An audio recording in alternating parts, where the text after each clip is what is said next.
Hi, my name's Jose Perez III. I'm the lead game designer on Capcom and Airtight Games' Dark Void.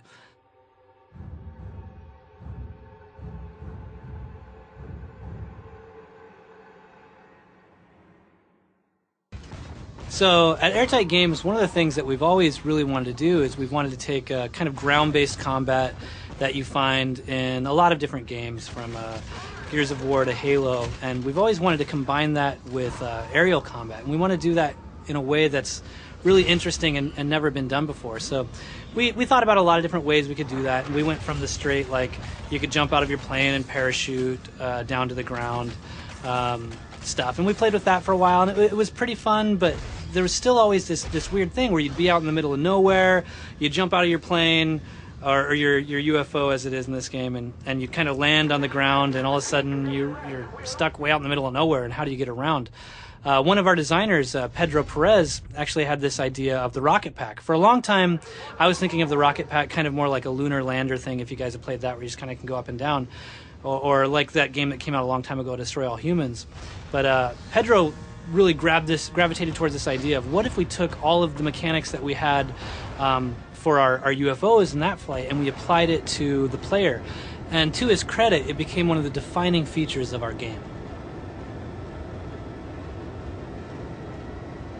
Now that Will is flying around, he really his objective right now at this moment is, how do I take down the rest of these UFOs? From this point, you could go back into a hover state, so you do have the ability to kind of hover around, and you could try to pick at them with any guns that you have in your arsenal, from a machine gun to a rocket launcher or whatever.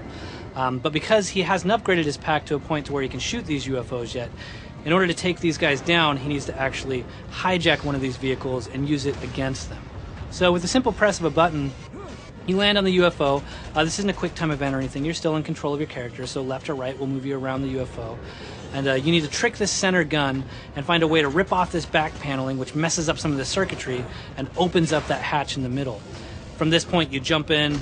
You've got a little struggle to steal the Watcher's gun. You shoot him in his head, and now the UFO is actually yours. And from here, we get back to our heritage again, to a game that we all worked on called Crimson Skies. So we're taking a lot of that knowledge and we're applying it here. So if you've played Crimson Skies before, you really know how this stuff works. You've got a bunch of different special moves that you can do in it, and you really, a great sense of flight.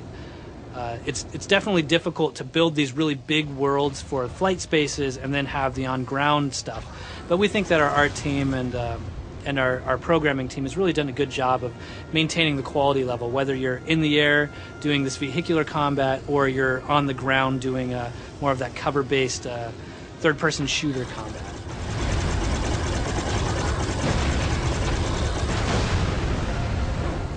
We will have a couple different vehicles that you'll get to play in over the course of the game. I don't get to show any of those to you yet. You'll have to wait a little bit.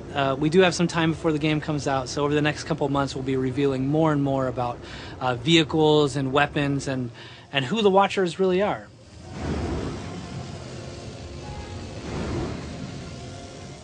At any point during the game, if your UFO starts to take a lot of damage, you can simply bail out of it, kick back on your rocket pack, and grab another UFO. So we don't have repair stations or anything like that. You really just have to be nimble and say, do I really want to push this to the limit and see how long I can stay in this UFO? Or do I want to jump out and grab another one that's a little more fresh? So that was a quick look at some of the flight stuff that we have in Dark Void. There's going to be a lot of new information coming for you guys later, so stay tuned.